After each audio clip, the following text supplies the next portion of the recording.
How's everybody doing? This week's video is just going to be a simple time lapse of me disking up the field. I talked about this in the last video, but the main purpose of disking up this field is trying to get everything flat. I wanted to make it back into a grass field, which eventually will be a racetrack for my kid that is on the way.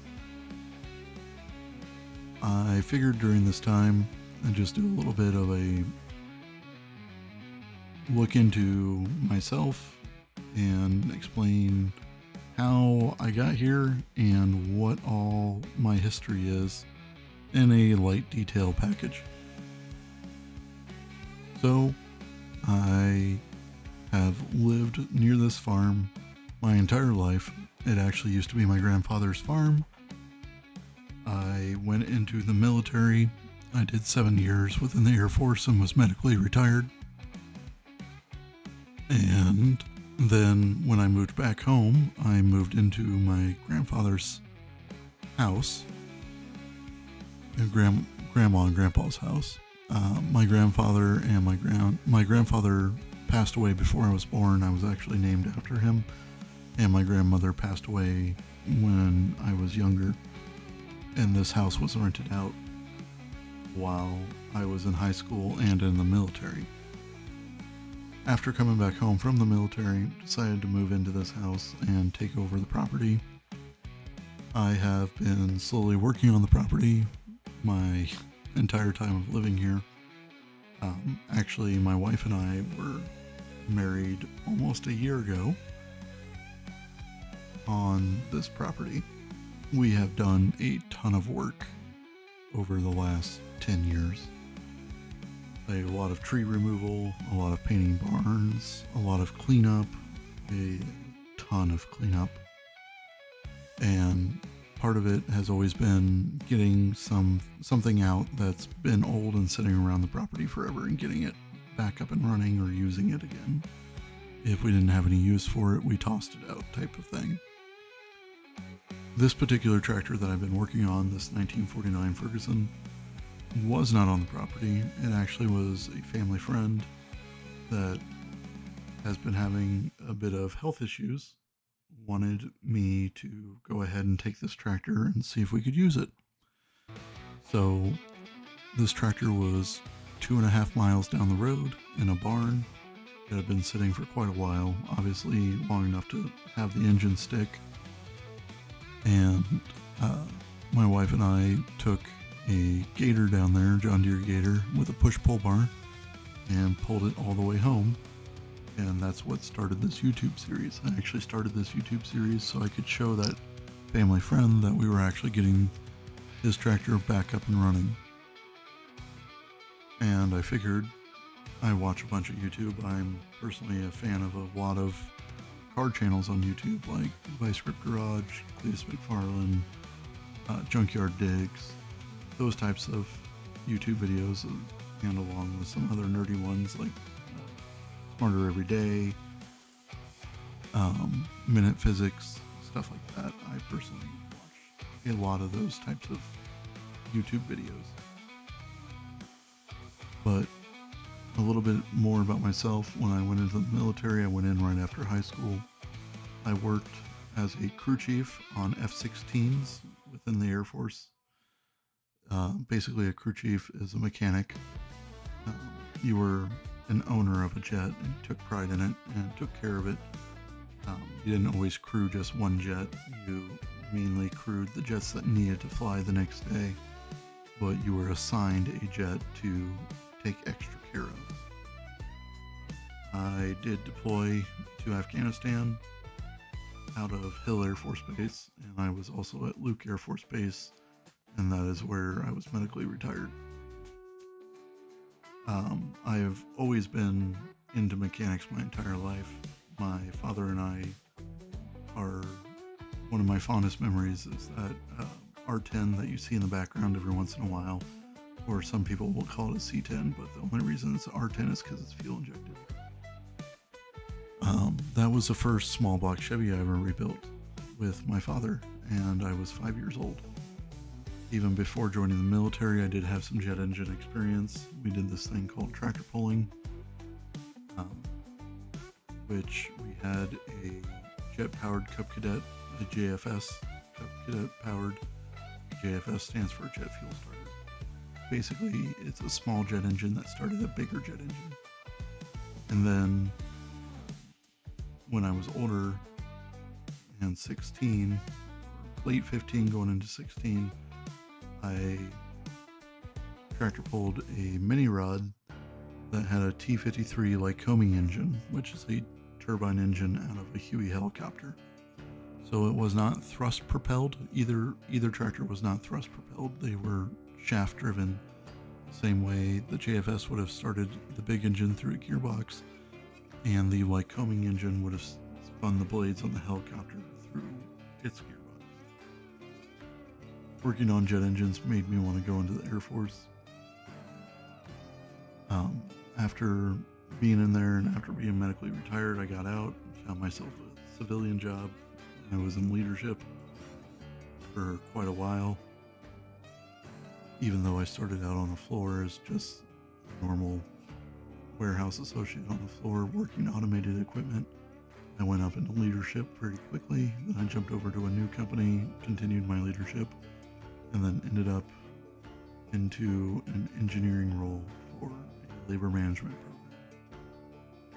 So the nerdiness came out with the leadership that I got from the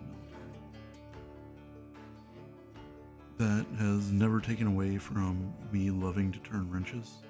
One thing that I always realized is that I didn't want to have something that I love doing become a job. From the military, it puts a different taste in your mouth when you have to do it every day for a paycheck. That makes sense. I'd rather make it still a hobby. So being able to tinker around with old tractors has honestly been very refreshing. Older tractors are very simple to work on. I would highly suggest it for anybody that's getting into doing anything mechanically the first time if you have the opportunity. Because all the simple basic things of what makes an engine run or a vehicle move are built into old tractors in the simplest of forms. And they were designed to be worked on out in the field, especially back in the day.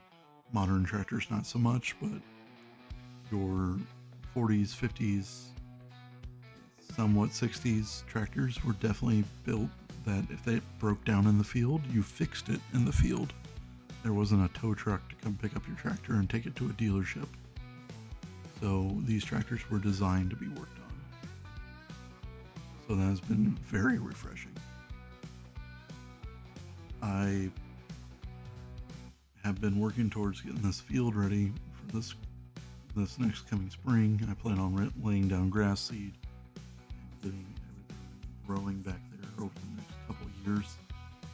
The thought has popped in. We do have 4 goats that might get a pasture back here until we actually build a racetrack or not. But for the meantime, we also have 5 dogs.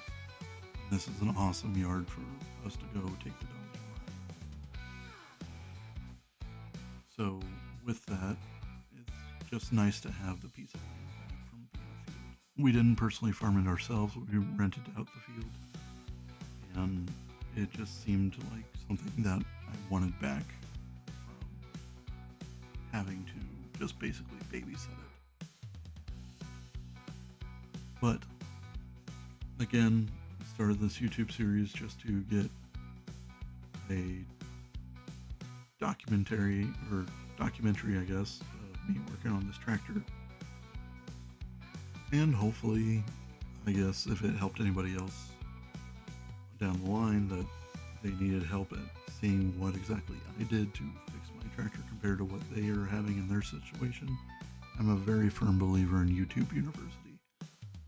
I am very much a visual and a doer learner. If you show me it and have me do it once, I will remember it. If I have to sit down and read something, I'm the type of person I can read an entire page of a book and tell you nothing about what I just wrote or read. I need to be more hands-on or visual.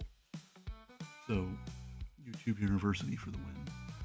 And to be honest, there was times during this project that I still went on YouTube because I read through the shop manual, and I went, that even with 1950s diagrams and everything, that still doesn't make sense in my head. So I had to go watch a YouTube video or two to see what's happening, and then perform the actions myself and experiment with it myself and see the results.